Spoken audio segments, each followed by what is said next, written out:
청년을 대상으로 어떤 사람이 전도를 했대요. 청년에게 이렇게 말합니다. 하나님은 당신의 아버지가 되기를 원하십니다. 하나님을 당신의 아버지로 모실 수 있는 기회입니다. 예수님을 영접하세요. 이렇게 전도를 했더니 이 청년이 갑자기 얼굴색이 변하면서 이렇게 답하는 거예요. 내가 제일 싫어하는 사람이 우리 아버지라고. 그 한마디 대꾸 때문에 더 이상 이분이 전도를 못했다고 합니다. 청년의 아버지는 그 아들이, 그 청년이 하나님께로 나아가는 길에 장애물이 되었던 것이죠. 세상에는 참 그런 아버지들이 참 부족해서 그런지 몰라도 너무 많이 있어요. 기독교에서 말하는 부모란 하나님의 사랑의 대리자라고 합니다. 여러분 한번 다 같이 한번 따라해 볼까요? 하나님의 사랑의 대리자.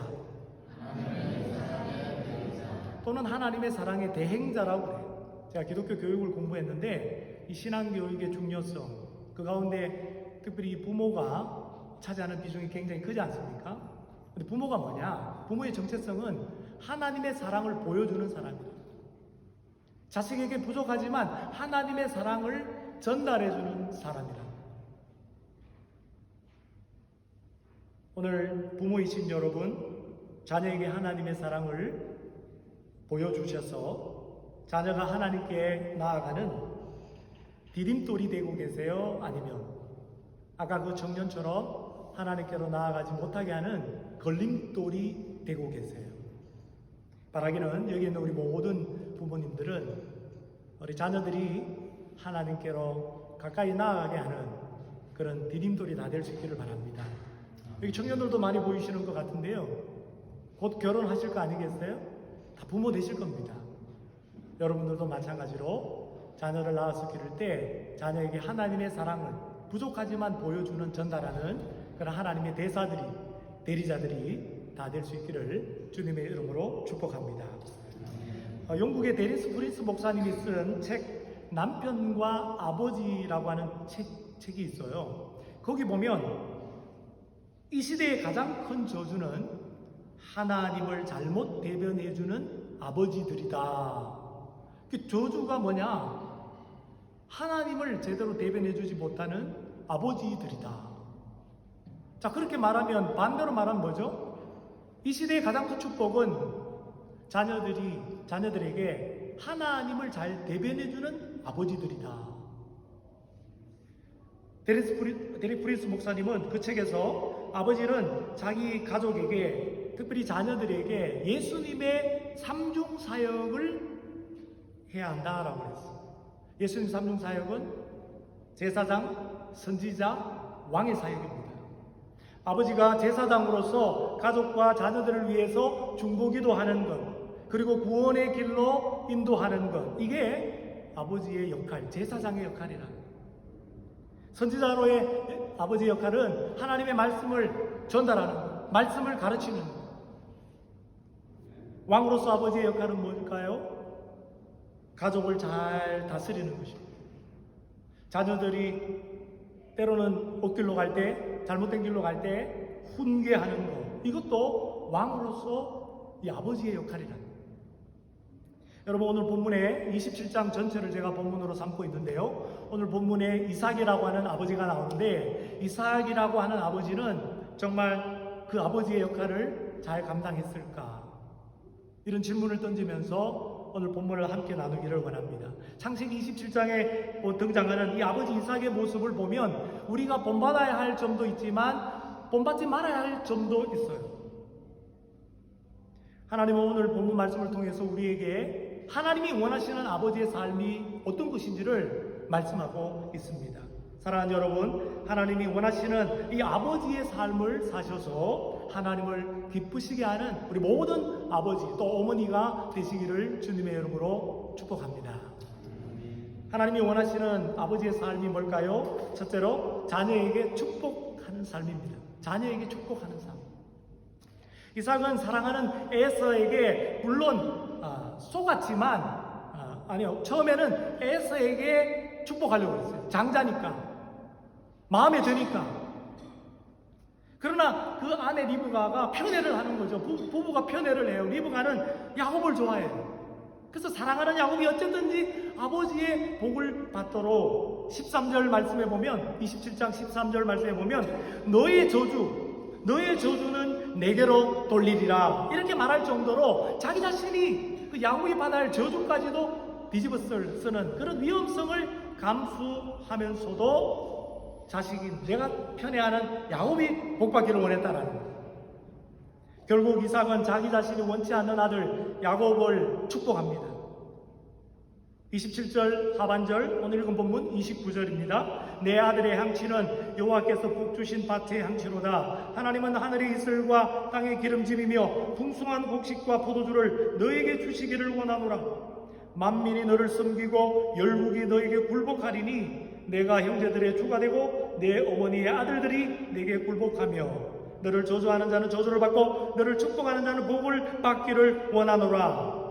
여기 복을 가만히 보면 풍요와 번성과도 어느 정도 관련되어 있는 복임을 알 수가 있습니다. 이 복이 뭐냐 하면 여러분들이 잘 아는 샬롬이라고 하는 복이에요. 샬롬은 우리가 번역하면 평강인데, 이것은 뭐냐 하면 우리의 마음이 완전한 상태, 부족함이 없는 상태, 쉽게 말하면 행복, 이게 저는 샬롬이라고 생각합니다. 여러분 만족스러우세요? 행복하세요? 돈이 아무리 많아도 내가 아무리 건강해도 만족하지 않고 행복하지 않으면 그 샬롬의 복이 없는 거예요. 오늘 이삭이 아들에게 그 샬롬의 복을 빌어 주었던 것입니다. 이삭은 야곱보다 한 발 늦게 도착해서 내게도 축복해 달라고 요청하는 큰아들 에서, 원래 에서에게 축복하려고 했는데 이 에서에게도 축복을 합니다. 여러분 한번 39절 40절을 한번 볼까요? 자, 읽지 않았지만 27장 전체를 오늘 설교의 본문으로 삼기에 39절 40절 말씀, 우리 한번 에서에게는 어떤 축복을 했는지 한번 보죠. 39절 40절 야곱에게 한 축복과 비교해서 읽어보면 아주 재밌습니다. 다 같이 시작. 내 주소는 땅의 기름짐에서 멀고 내리는 하늘 이슬에서 멀 것이며 너는 칼을 믿고 생활하겠고 내 아우를 섬길 것이며 내가 매음을 벗을 때에는 그 멍에를 내 목에서 떨쳐버리리라. 땅의 기름짐에서 멀다는 거예요. 하늘의 이슬에서도 멀다라는 거예요. 여러분 이게 복이라고 할 수 없는, 야곱에게 빌어준 복과 비교해보면 정말 복이라고도 할 수 없는 복을 빌어준 거예요. 유약한 아버지, 우유부단한 아버지 이삭의 축복은 그럼에도 불구하고 자녀의 인생을 결정하는 힘이 있었습니다. 이삭은 비록 자기 자신은 원치 않는 아들이었지만 축복하여서 야곱이 갖고 싶어하는 복을 허락했어요. 이삭의 축복이 먼 훗날 야곱, 즉 이스라엘의 역사 가운데 이루어지게 돼요. 이삭이 야곱에게 29절에 보니까 만민이 너를 섬기고 열국이 너에게 굴복할 것이라고 축복했는데, 사무엘하 8장 1절에서 14절 이스라엘의 위대한 왕 다윗 왕이 다스릴 때에 아람, 모압, 암몬, 블레셋, 아말렉, 에돔을 굴복시켰다. 이 모든 열국들이 다윗을 섬기고 이스라엘을 섬겼다라고 말씀하고 있습니다. 이삭이 에서에게 40절 말씀해 보니까 너의 아우를 섬길 것이다 라고 축복했는데, 사무엘하 8장 14절 말씀해 보면 에서의 후손들인 에돔 족속들이 다 다윗의 종이 되었다. 이 다윗 왕의 종이 되었다는 게 아니라 이스라엘의 종이 되었다라는 말이에요. 그러므로 이삭의 축복은 예언적 축복이었습니다. 그래서 히브리서 기자가 이삭의 예언적 축복을 이삭의 최고의 믿음의 행위로 간주하고 그 믿음의 용장인 그 11장에 짧게 한 구절 언급하고 있어요. 우리 한번 찾아보겠습니다. 히브리서 11장 20절 말씀. 제 목소리가 이렇게 큰 줄 처음 알았네요. 히브리서 11장 20절 말씀 우리 한번 보겠습니다.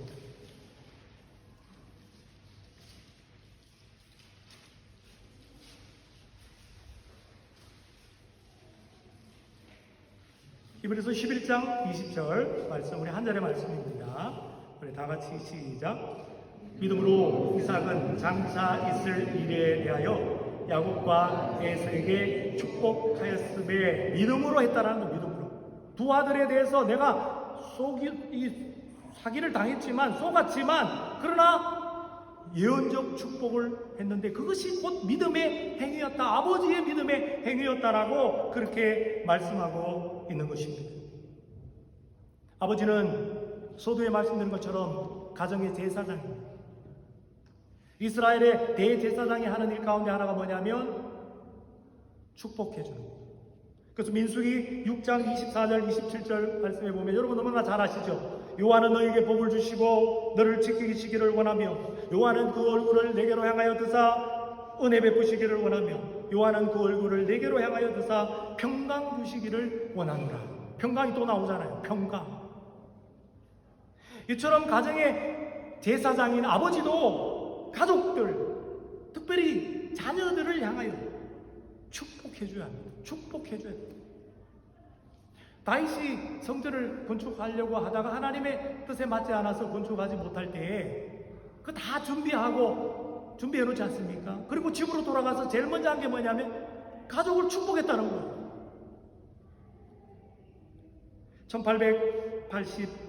1885년에 미국 뉴욕의 한 가정에 장애를 가진 한 아이가 태어났습니다. 다리는 소아마비로 인해서 졸고 있었고 눈도 잘 보이지 않고 호흡에 너무너무 큰 문제가 있는 아들이 태어났어요.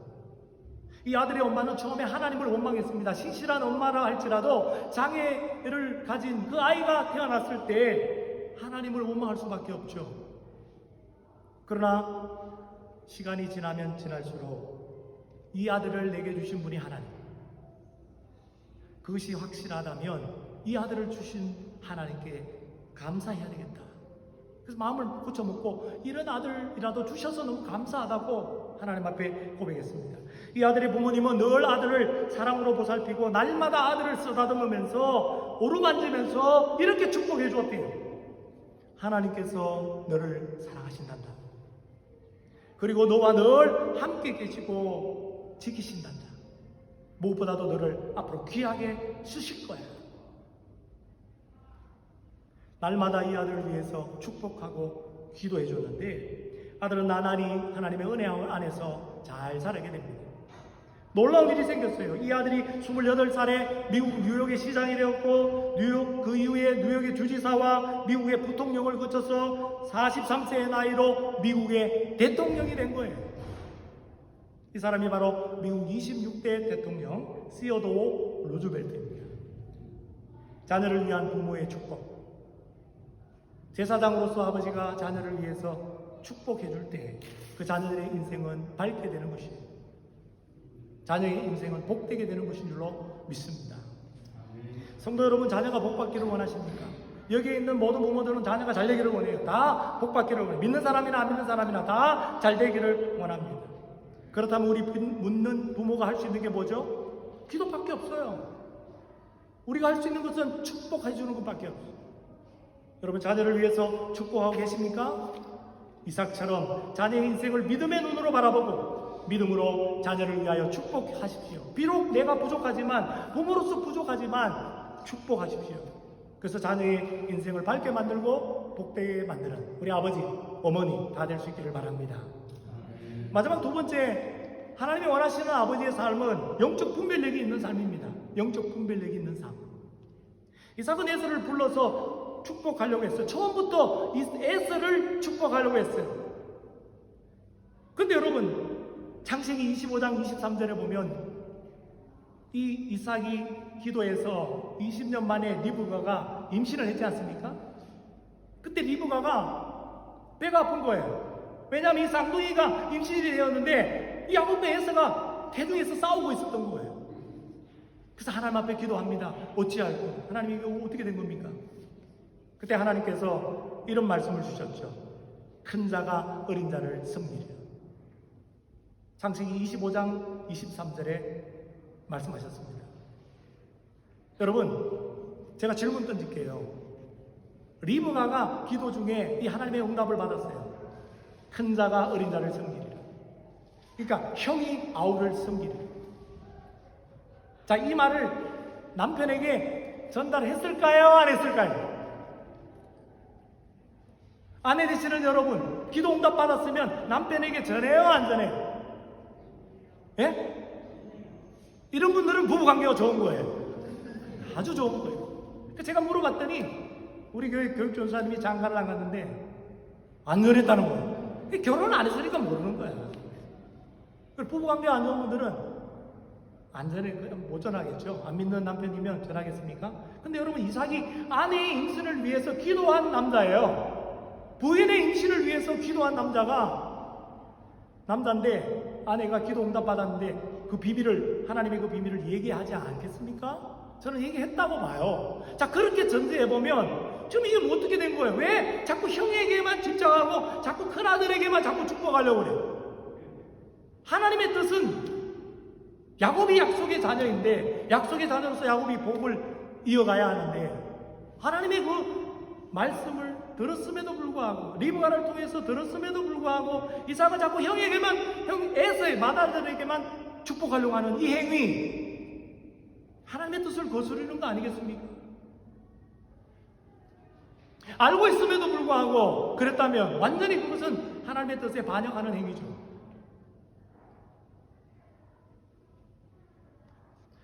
이삭은 아마도 마지를 특별히 사랑했고, 아무리 그래도 마지에게 축복해서 나머지 노후를 그래도 좀 잘 보내고자 하는 그런 욕망이 있었을지도 모르겠어요. 삶을 평안하게 마무리하려고 하는 그 꿈을 에서를 통해서 실현하려고 했는지도 모릅니다. 그래서 에서를 축복할 계획을 추진했어요. 그러니까 이삭은 하나님의 말씀을 고의적으로 알면서도 무시했고 불순종했어요. 여러분, 이게 이해가 됩니까? 여러분, 이삭 그러면 생각나는 단어 순종입니다. 순종. 모리아산에 100세에 낳은 아들 이삭을 바치라고 했을 때 아브라함이 이삭을 데려가요. 여러분, 그 힘도 없는 애가 아닙니다. 나무를 칠 정도로 장성한, 어떤 분은 30대래요. 30대. 이삭의 나이가. 힘으로 아버지를 밀어붙일 수 있어요. 거부할 수 있어요. 그러나 순종해서 모리아산까지 올라간 제단 위에 누운 사람이 바로 이삭이에요. 성경 앞에 보면 부엘라 헤로에 머물고 있는 땅에, 이삭이 살고 있는 땅에 흉년이 들었을 때 아버지처럼 저 풍요로운 땅 애굽에 가서 살려고, 애굽으로 가려고 하는데 하나님이 나타나셔서 그랄 땅에, 이 가나안 땅에 머물러 있으라고. 그 말씀에 그대로 순종했던 사람이 바로 이삭입니다. 근데 어떻게 고의적으로 하나님의 뜻을 알면서도, 하나님의 기도 응답을 통해서 하나님의 섭리를 알면서도 그걸 자꾸 거슬리려고 할까? 이해가 안 되죠. 저는 이해가 안 되더라고요. 근데 그 이유가 뭘까? 제가 말씀을 보니까 1절 말씀을 보니까 하나의 단서가 있어요. 1절, 이삭이 나이가 많아 뭐가 어두워? 눈이 어두워 잘 보지 못하더니. 이 말은 이삭의 육신적인 노화만을 의미하는 것이 아니라 성경 기자가 영적인 의미를 부여한 거예요. 영적 분별력이 흐려졌다 이 말이에요. 나이가 들면서 육신적으로도 노화될 뿐만 아니라 영적으로도 점점 쇠퇴해졌다. 영안이 어두워졌다. 이런 뜻입니다.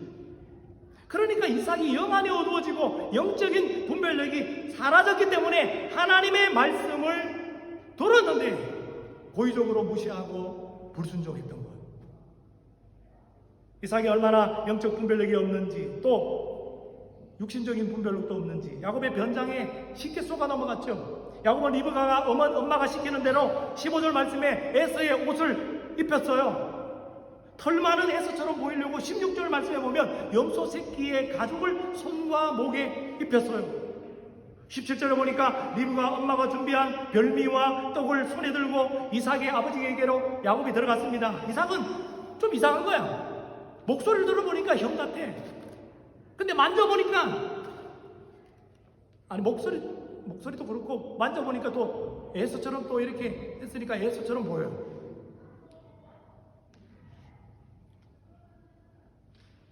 만져보았지만 23절 말씀해 보십시오. 23절에 보면 23절, 야곱을 만져보았지만 그의 손이 형 에서의 손과 같이 털이 있으므로 분별하지 못하고 나오지 않습니까? 분별하지 못하고 축복하였다. 아버지는 영적 분별력이 있어야 합니다. 왕으로서 가족을 잘 다스리려면 영적 분별력이 있어요. 하나님의 말씀을 잘 가르치는 선지자의 역할을 감당하려면 아버지가 영적 분별력이 있어야 합니다. 왜냐하면 그래야 자녀와 가족들을 하나님의 길로, 하나님이 원하는 길로 인도할 수 있기 때문입니다. 하나님은 아브라함을 아버지로 선택하신 거 아십니까? 아브라함이라고 하는 뜻은 존귀한 아버지. 하나님 이름을 바꿔주셨죠. 아브라함은 아브라함과 하나님이 언약을 맺을 때 그때 주어진 이름인데, 아브라함은 열국의 아버지, 많은 무리의 아버지. 창세기 18장 19절. 여러분 성경 딱 한 번만 찾겠습니다. 한 번만 더 찾겠습니다. 창세기 18장 19절을 한번 찾아보겠습니다.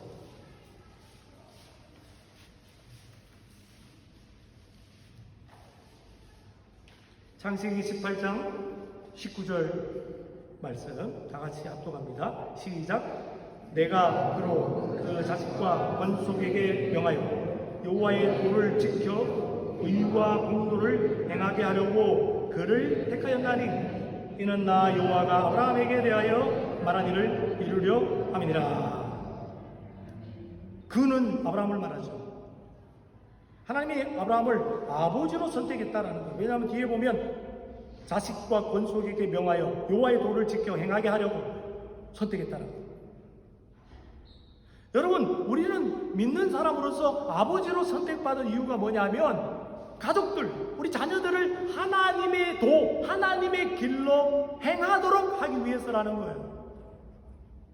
돈 많이 벌어주고 공부 많이 시키고 그것만이 아버지의 역할이 아니라 믿는 자의 아버지의 역할은 하나님의 길을 우리 자녀들이 걸어갈 수 있도록, 행할 수 있도록, 그것 때문에 하나님이 우리를 아버지로 선택했다는 거예요. 그러므로 하나님을 믿는 아버지는 가족들에게 또 자녀들에게 이렇게 말할 책임이 있습니다. 하나님을 기쁘시게 하기 위해서, 하나님의 복을 받기 위해서 우리 가족들 모두는, 우리 특별히 자녀들은 이렇게 해야 돼. 다른 길로 가서는 안 돼. 하나님이 원하는 길로 가야 돼. 그렇게 말하고 그 길로 아버지가 본을 보이며 걸어가고 그 길을 보여줘야 됩니다. 사랑하는 성도 여러분, 선지자로서 아버지의 역할을 하려면, 아까 말씀드린 것처럼 왕으로 역할을 하려면 영적 분별력이 있어야 돼요. 하나님의 뜻이 무엇인지, 우리 가족을 향한, 내 자녀를 향한 하나님의 계획이 무엇인지, 하나님의 도가 무엇인지, 우리 자녀들이 어떤 길로 걸어가기를 원하시는지, 이거를 분별할 줄 알아야 된다는 거예요. 아버지가 영적 분별력이 없으면 자기 자신뿐만 아니라 자녀를 비롯한 가족들 모두가 하나님의 뜻을 무시할 뿐만 아니라 하나님의 길을 벗어나게 됩니다. 육신적으로 잘 살지 몰라도 하나님의 길을 벗어난 길이라면 그 하나님을 기쁘시게 할 수 없지요. 사랑하는 여러분, 세월이 아무리 우리가 지나가도 아버지로서 영적 분별력이 있어서 우리 자녀들에게 하나님의 말씀에 순종하는 본을 보이고 말씀을 부지런히 가르치고 자녀를 하나님의 길로 가게 해서 우리 하나님을 기쁘시게 하고 우리 가족들, 특별히 우리 자녀들 하나님의 복을 받게 하는 아버지, 우리 어머니가 되시기를 바랍니다.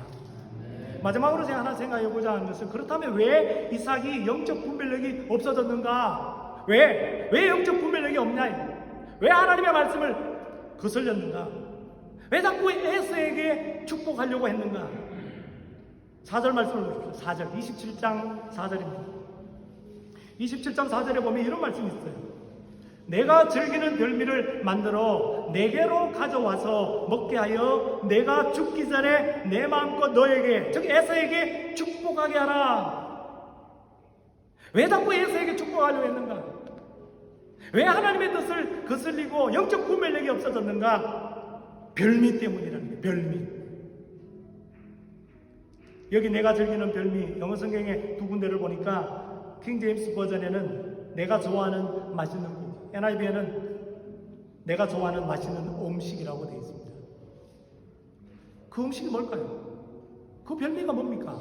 31절 하반절에 보니까 31절 하반절에 사냥한 고기.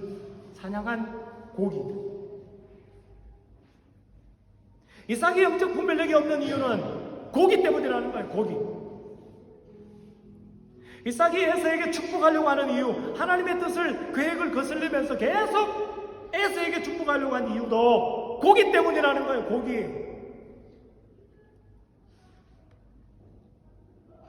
이삭이 에서를 편애한 이유도 고기 때문입니다. 그래서 25장 28절, 창세기 25장 28절에 보면 이삭은 에서가 사냥한 고기를 좋아함으로 사랑하고 고기를 좋아함으로 에서를 사랑하고, 이삭에게 사랑이라고 하는 단어가 유일하게 자리 잡은 곳은 아버지와 아들 사이, 남편과 아내 사이가 아니라 아버지와 고기 사이였다라는 거예요. 이삭은 자기가 좋아하는 고기를 갖다 주는 자식을 사랑했고, 갖다 주지 않는 자식, 여자처럼 연약해 보이는 야곱 사랑하지 않았습니다. 여러분이 아버지의 편애가 고기 때문이라는 건 너무나 유치하지 않습니까? 아버지가 자식에게 축복하고자 하는 것이 고기 때문이라는 거, 그거 너무 이상하지 않습니까? 이처럼 유치하고 이상한 아버지가 이삭이었어요. 그러므로 고기 때문에 에서를 편애하고 영적 분별력 없이 에서에게 축복하려고 한 이삭은 어떤 사람입니까? 매우 감각적인 사람, 자기 멋대로 사는 사람, 육적인 사람 되어버리고 말았어요. 그의 마음을 움직이는 것은 미각이었습니다. 혀끝, 그리고 그의 배. 이삭의 미각은 그의 영혼과 삶을 완전히 통제해버렸어요.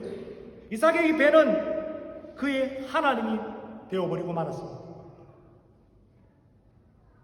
앞서 26장 28절 29절에 보면 블레셋 사람과 함께 동거할 때 이삭에게 뭐라고 하냐면, 야, 여호와께 복받은 사람이다, 여호와께 복받은 이삭이라고 그렇게 존경하고 칭찬까지 받았던 사람이 이삭이에요. 하나님이 너와 함께 계심을 보았다 라고 이방인들로부터 인정받은 이삭,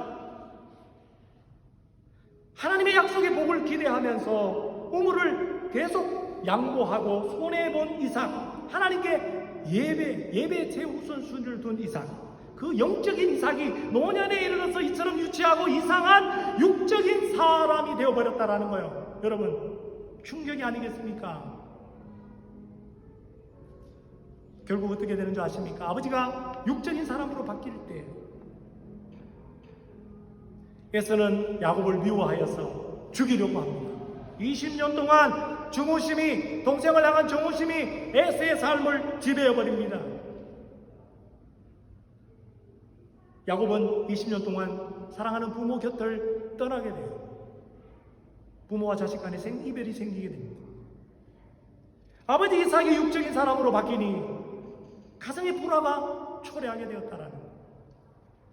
그러므로 믿는 아버지는 처음부터 끝까지 한결같이 성령의 사람이 되어야 될 줄로 믿습니다. 사랑하는 여러분, 성령의 사람으로 살지 못하게 하는 원인이 뭘까요? 자꾸 옛날 얘기하지 마세요. 옛날에 내가 한국에 있을 때 신앙생활 잘했다고. 지금은 옛날 얘기하지 마세요. 지금 앞으로 계속해서 성령의 사람으로 살아가고 있는 거예요. 왜 내가 성령의 사람으로 살지 못하는가? 그 원인이 뭔가? 고기 때문이 아닌가? 왜 영적인 분별력이 점점 흐려지는가? 고기 때문이 아닌가? 내가 좋아하는 고기는 뭐예요? 돈입니까? 성공입니까? 안정입니까? 안정적인 삶입니까? 여러분, 이런 것들 때문에 자녀로 하여금, 가족으로 하여금 하나님을 길로 걷지 못하게 한다면, 이런 것들로 말미암아 나의 영적인 분별력이 흐려진다면, 성령의 사람에서 육적인 사람으로 그렇게 바뀌어진다면 이 모든 것들 제거해야 될 줄로 믿습니다. 일상 속에서 생활이 얼마나 소중한지를 코로나를 통해서 뼈저리게 체험했어요. 한국교회 많은 목사님들이 걱정합니다.